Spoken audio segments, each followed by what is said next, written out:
아, 터키 이야기 하다가 너무 좀 많이 갔는데, 아무튼 그렇다. 우리가 이제 초점을 보고 있는 거는, 지금 한국이 이렇게 시장이 안 좋은 이유는 뭐냐면, 그러니까, 터키 얘기를 하면서 이런 걸 이제 연계에 대해서 이제 이해가 되기 쉽게, 내가 공부한 방향, 그런 것들을 이제 말씀을 드리는 겁니다. 지금 외국 자본이 한국을 버리질 않았어요. 한국을 사고 있다고. 왜? 채권을 사고 있다고, 한국 채권. 잠깐, 이 부분에 대한 얘기 뒤에다 내가 적어놨어, 안 적어놨어? 이거는 이 다음에 이야기를 해보면 되겠네요. 아무튼, 그래서 한국은 이제 과거에 이제 터키의 상황을 보면 지금 이제 현실적으로는 아르헨티나처럼 이제 20%, 30% 이렇게 인상을 해야 된다는 거예요, 금리를.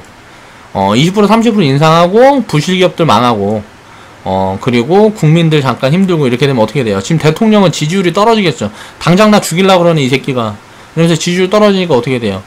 자리 보존하고 싶으니까 국민들 다 뒤져라. 이렇게 가고 있는 거란 말이에요, 지금. 이건 어차피 나중에 무조건 터질 수밖에 없어요. 이게 장기화되면, 터키가 구제금융도 안 되고 하면 어떻게 돼요? 다시 이제 아프리카 돼야 되는 거예요, 이거.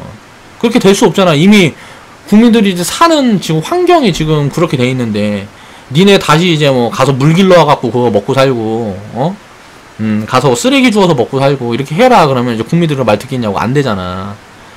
그러니까 이제 망해야 된단 말이에요. 터키는. 망했다는 걸 인정해야 돼요. 이 수순이에요. 이 수순이 아직 남아있어. 이게 땅 터지면은, 또 한번 춤을 출 수 있겠죠. 이땐 또 기회가 되는 거야, 단기적으로. 그러니까 미리 지금 선반영돼 있기 때문에 추가 악재가 이렇게 나오는 거는 이제 단기 악재인 거지. 지금 보면은 2월에 보면은 이제 무역 분쟁에 대한 이야기가 나오면서 시장이 이렇게 무너졌어요. 1월에 어떻게 됐어요? 1월에 1월에 이렇게 폭등했죠. 바이오 주도해갖고. 그래가지고 2월에 이렇게 무너졌죠. 이렇게 무너졌다가 이제 이거 끝났어. 무역 분쟁이 끝나서 협상했다. 협상. 그래서 이런 부분들의 시그널을 보면서 이제 5월달에 이제 우리는 풀비중 배팅했단 말이야. 근데 갑자기 무역 분쟁이 이게 확대가 됐어요. 무역 분쟁이. 그럼 이제 어떻게 돼요? 여기서 이제 더 할 수는 없는 거야. 이거 더 가면 어떻게 돼? 금융위기 온단 말이에요. 전 세계적으로. 중국은 금융위기 오고요. 중국은 금융위기 오고, 이 무역 분쟁이 더 가면 미국 같은 경우는 어떻게 돼요? 경기가 무너져요. 경기가 꺾인다고.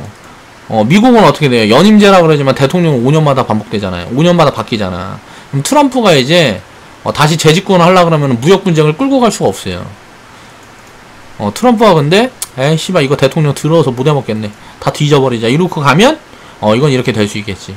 근데 미국 경기가 꺾인다고. 이 무역 분쟁이 장기가 되면. 그래서 이거 협상을 하면 어떻게 될까요? 경기는 다시 올라가요.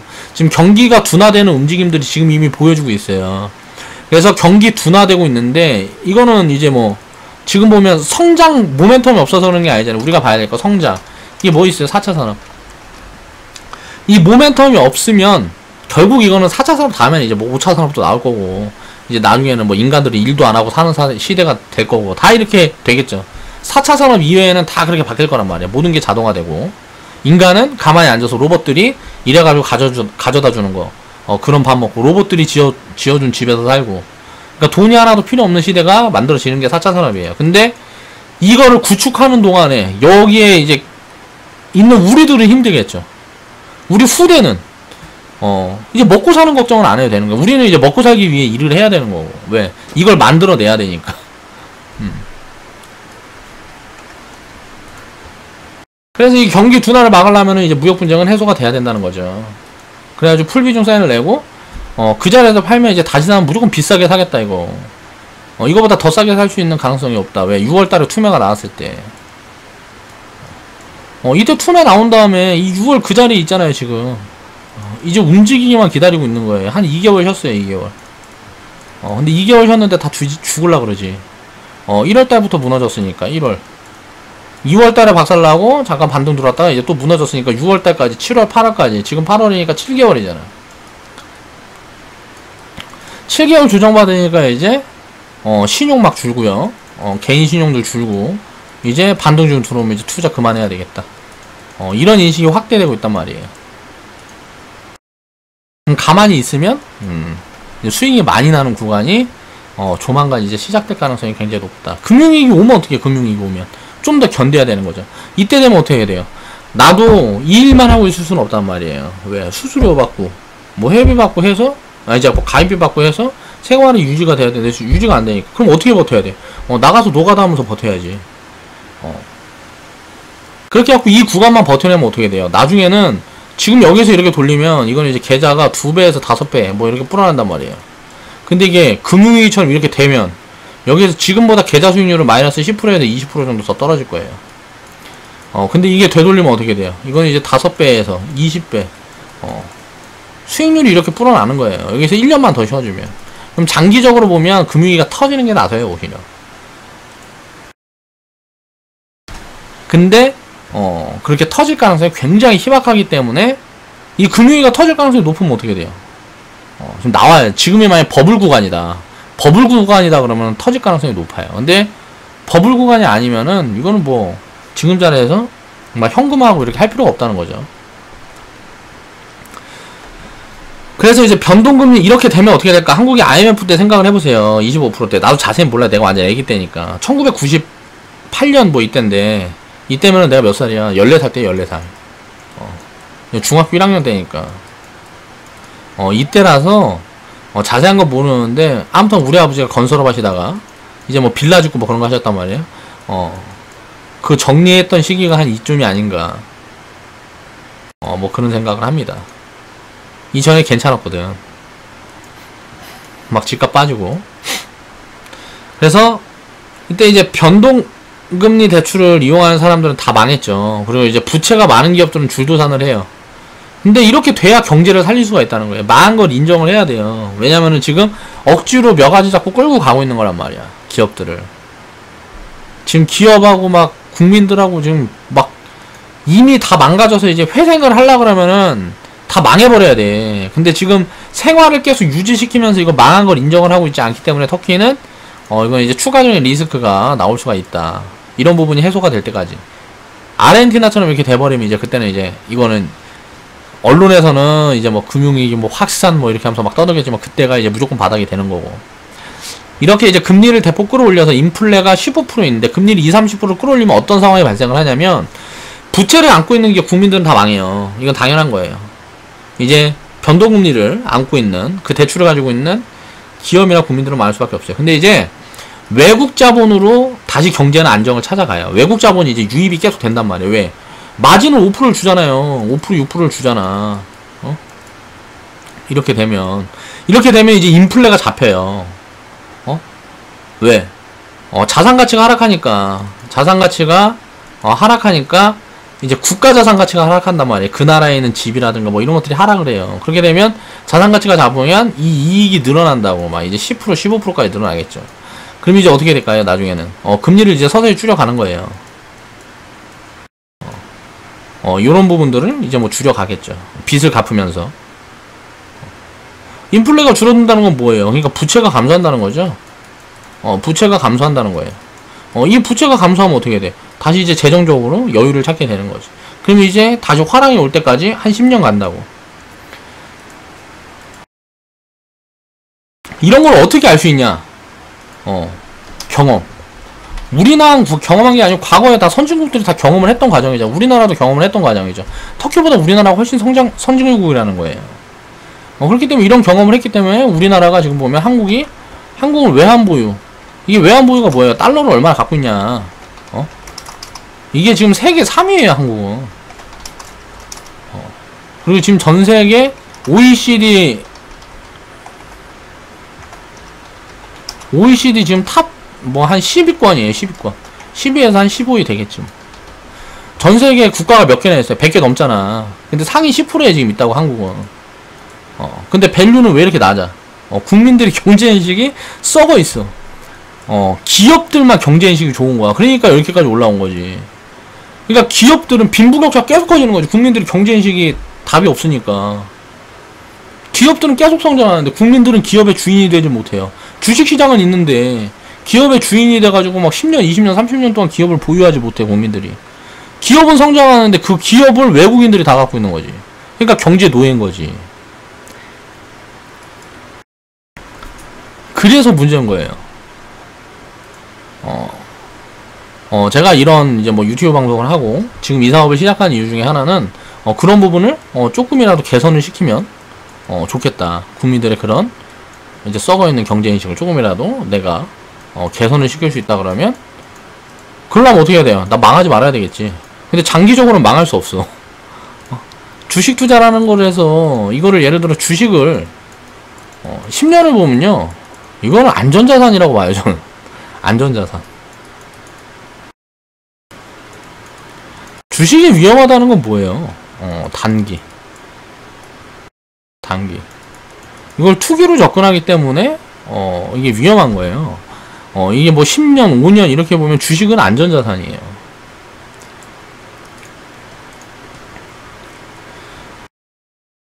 그러니까 집값, 인건비 이런 것들 등 이제 인플레가 이제 이렇게 올라도 이제 금리를 이렇게 더 많이 주게 되면 인플레가 잡힌다는 거죠. 금리랑 이게 왜곡이 발생했으니까 인플레가 계속 올라가는 거야, 물가가.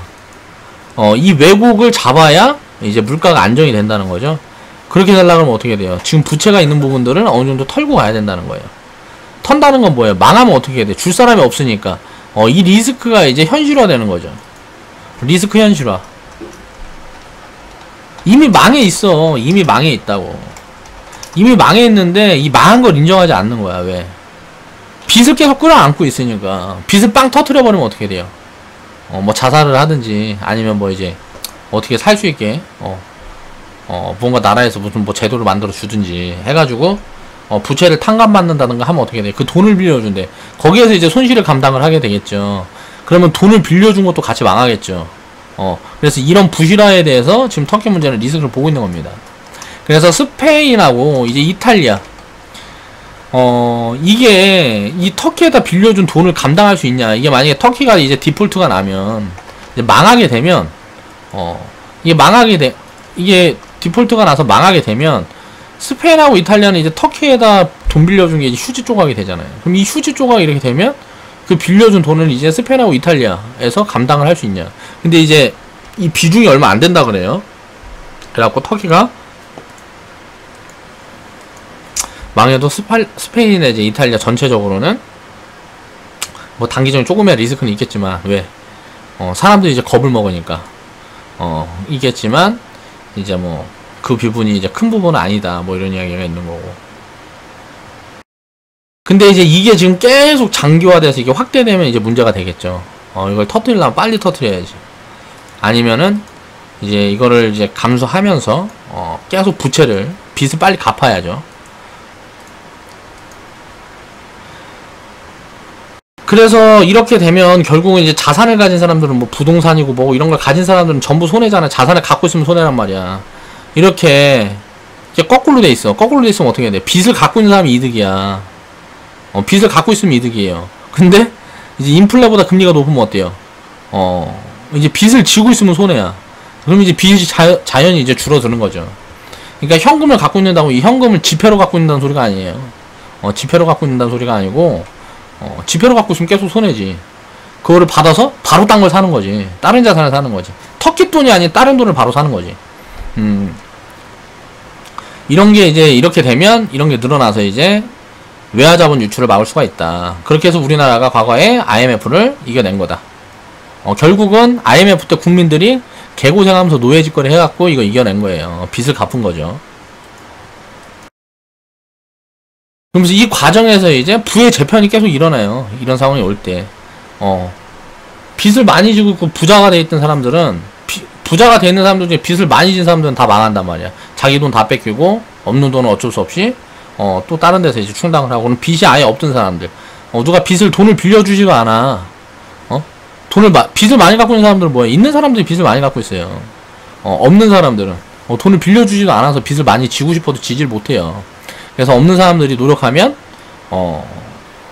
이제 무언가를 이제 싼 자산, 이렇게 싸진단 말이야. 자산이. 왜? 인플레가 줄어들면서 이제 자산 가치가 막 폭락을 한다고, 막 부동산 폭락하고 막 이렇게 해요. 그러면은 그런 것도 이제 그때 이제 이때 열심히 일해서 이런 것들 사다 보면 이제 10년 20년 지나면 또 부자 돼 있는 거예요. 이런 구간이 온다. 그래서 만약에 한국에 금융위기가 또 온다 그러면 그때는 이제 목숨 걸고 일해야 됩니다. 내 평생이 달라져요. 자, 그리고 이제는 무역 분쟁이라는 걸 계속 악재로만 봤어요. 이제 중국에 우리나라가 수출 비중이 너무 높다. 중간재 수출. 이제 이 중간재 수출하게 된 게 어떻게 된 건지 알아야 되는 말이야. 한국이 원래 전 세계에 중간재를 수출하고 있어요.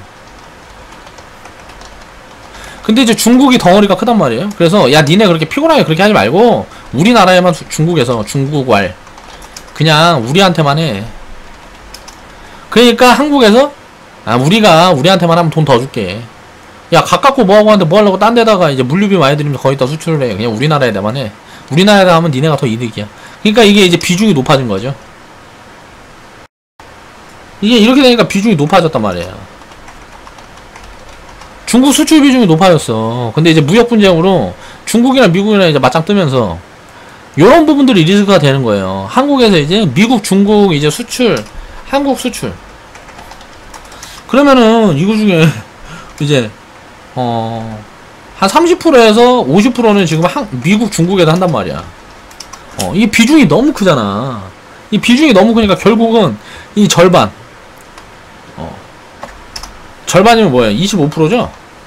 그냥 50% 맥스로 보자고. 수출 비중이 50%라고 봐도 절반이면 맥스 25%예요. 그러니까 이런 부분에 대해서 하나는 포기를 해야 돼. 결국 이게 만약에 끝장보자로 가면은 미국에다만 수출하든지 중국에다만 수출하든지 하나를 버려야 된다고. 그럼 미국에다만 이제 우리나라에서 이걸 결정을 못하면 어떻게 될까요? 결정을 안 하는 게 좋겠죠.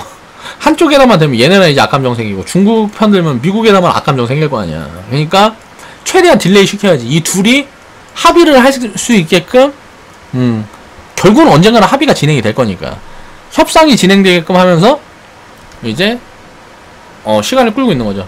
그러니까 이거 한국은 이렇게 되니까 어떻게 돼요? 지금 봐봐, 지수 봐봐. 마이너스 25% 빠졌잖아. 볼까요?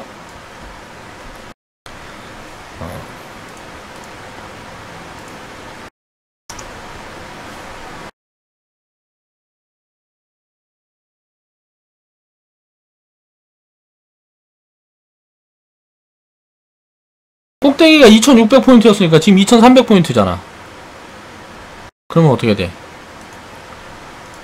지금 꼭대기가 2600이니까 지금 2300이란 말이야.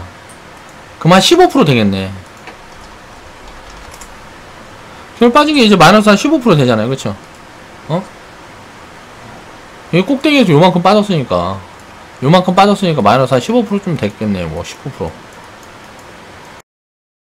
그러면 마이너스 10% 더 여기 열려있으면 어때요? 2000포인트죠.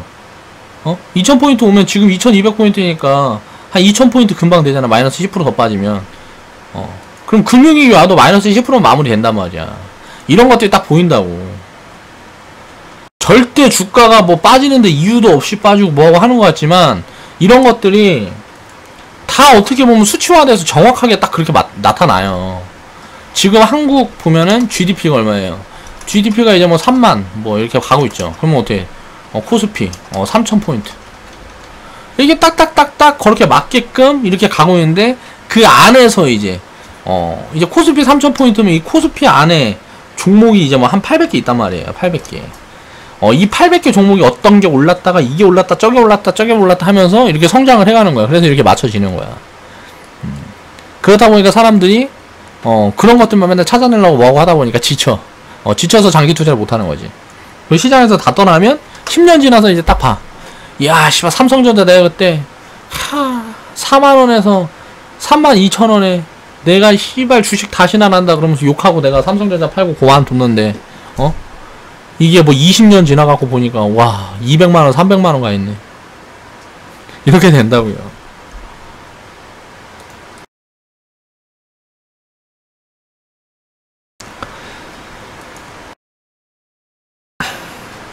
그래서 지금 금융위기 와봐야 오지 않을 확률이 훨씬 높다는 거죠. 왜? 미국도 중국도 알아요. 미국, 중국. 이거 무역 전쟁하면은 결국은 지금 분쟁인데 이게 지금 분쟁인데 분쟁에서 이게 전쟁 간다. 야, 우리 둘 다 망한다. 이거 미국하고 중국하고 둘 다 알고 있단 말이에요. 생각을 해보세요. 미국에서도 지금 미국에서는 싼 걸 안 만들어요. 마진이 남지 않는 걸 만들지 않는단 말이에요. 이미 이걸 만들려면 몇 년이 걸리겠죠. 그 시설을 다시 만들고 뭐하고 하려고 그러면 인건비가 비싸서 수지 타산이 나오질 않아. 그 비싼 인건비 주면서 뭘 만들면 어떻게 돼요? 국민들 물가가 폭등하겠죠. 그럼 어떻게 돼? 물가가 폭등하면 달러 약세로 가는 거야. 이제 물가가 슬슬 올라가고 뭐하고 하면 어떻게 돼? 이게 장기화되면 장기화될수록 일단 중국은 달러 약세가 진행이 된단 말이에요. 이제 이게 장기화가 되면 장기화 될수록 이제 물가가 실질적으로 지금 둘이 다 관세를 실질적으로 부과를 했기 때문에 이 품목이 확대되고 뭐하고 하게 되면 물가가 폭등을 하죠. 중국보다 미국이 물가가 폭등하는 게 훨씬 크다고. 왜? 미국 국민들이 생활 수준이 높기 때문에. 미국이 더 잘 살기 때문에. 그렇기 때문에 다른 나라에다 이제 뭐 수입을 해서 그걸 맞춰야 되는데 그 기간이 단기간에 끝나지는 않는단 말이에요. 그럼 이게 전쟁으로 진행이 되려고 해도 몇 년이 걸린다는 거죠. 그러니까 지금은 일단 협상으로 마무리될 가능성이 굉장히 높다는 거예요. 나중에는 또 이제 이게 또 언젠가는 이게 또 만들어질 수 있죠. 이런 부분들이. 그러니까 지금 당장 무역 전쟁으로 진행되기가 되게 말이 안 된다. 되게 어렵다.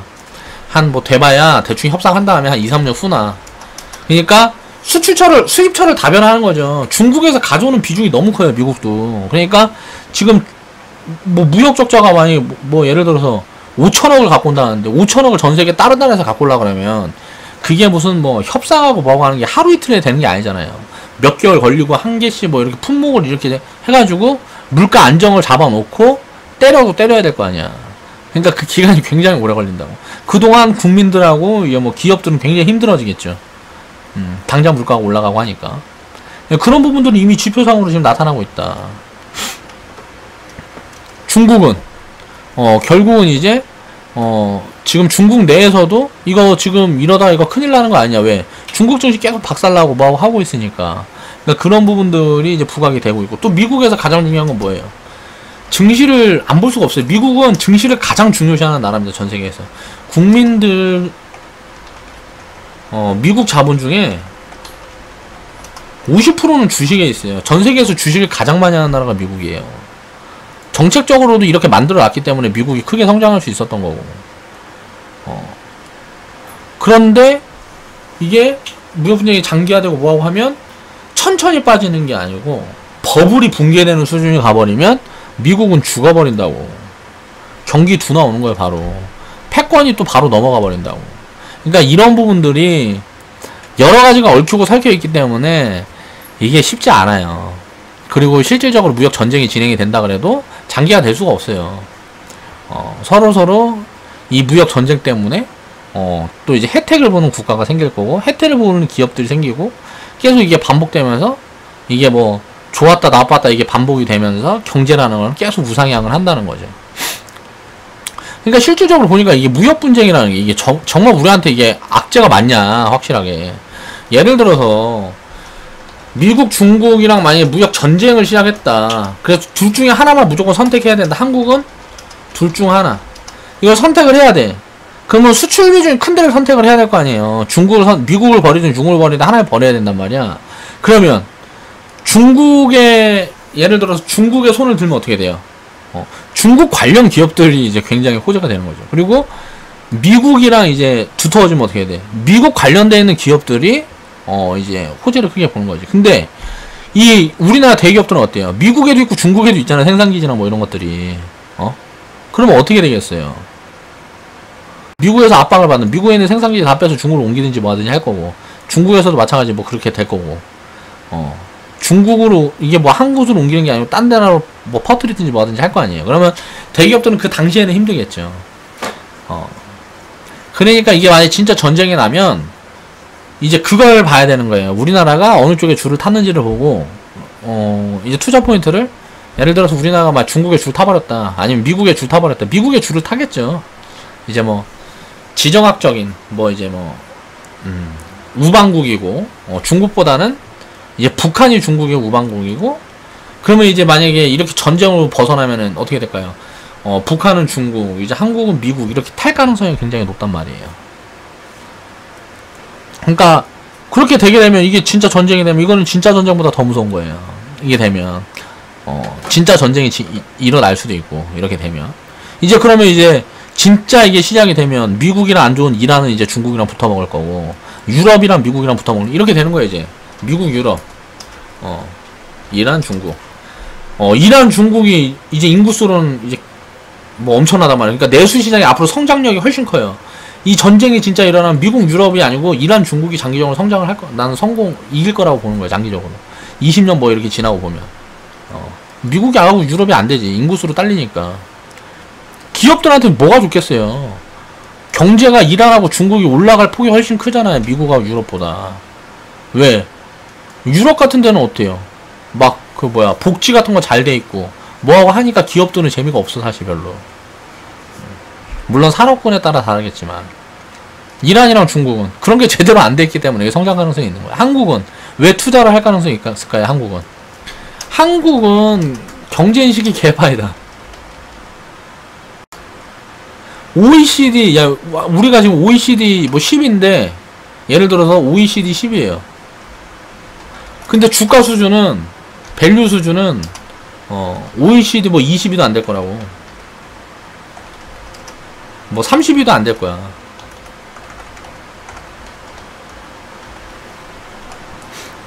그러니까 상승폭이 굉장히, 이게 한국 국민들, 국민 경제인식이 썩어 있어. 그렇기 때문에 투자 매력이 큰 거죠. 지금 한국이 미국 밸류의 절반만 받아본다고 생각을 해보세요. 지금 뭐 PER로 보면은 미국의 지금 절반쯤 되나? 절반 안 되겠죠. 한국은 지금 평균 뭐 PER 뭐 9배 뭐 이 정도 지금 왔다 갔다 한다 그러니까. 그러니까 10년만 해버리면 그냥 우리나라는 기업을 다 살 수 있는 거야, 지금. 우리나라 시장을 10년 지나면 우리나라를 똑같은, 경제를 하나를 더 만들 수가 있어. 그럼 10년 투자하면 이게 망할 수가 있겠어, 없겠어요? 왜냐면 이게 계속 성장을 한다고 생각을 해보자. 그럼 복리가 계속 늘어나잖아. 지금 PR 9배인 거지. 지금 만약에, 지금 주가 위치에서 이게 막 한 5년 지나버리면 이게 어떻게 될 것 같아? PR이 막 4배, 5배 된다고. 시장 PR이. 그러면 이거는 말이 안 되는 거죠.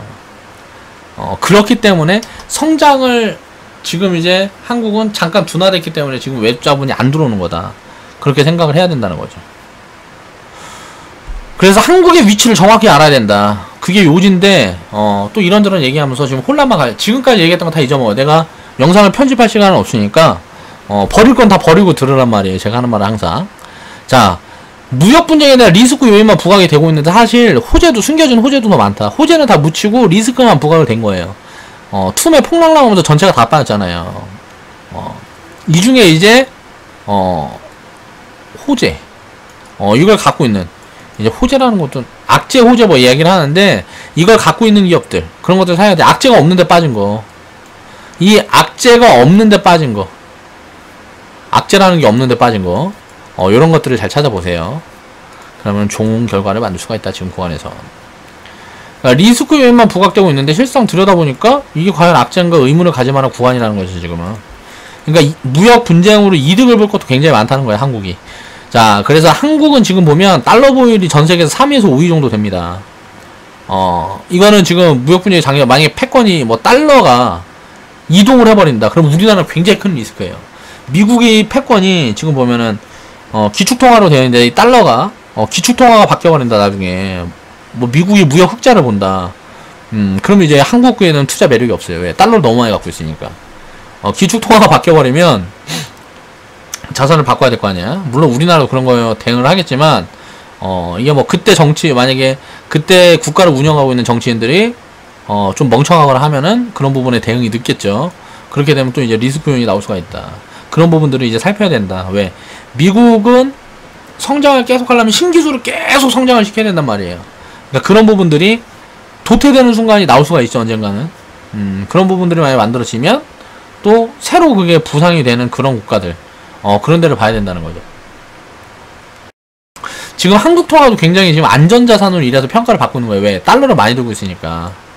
전 세계에서 세 번째로 많이 들고 있다고. 이거 어마어마한 거예요, 이거는.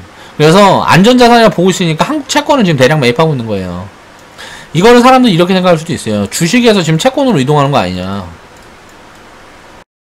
그쵸, 이게 맞아요. 그러니까 주식 투자에서 안전자산으로 이동하고 있다는 거예요. 이건 뭔 말이에요?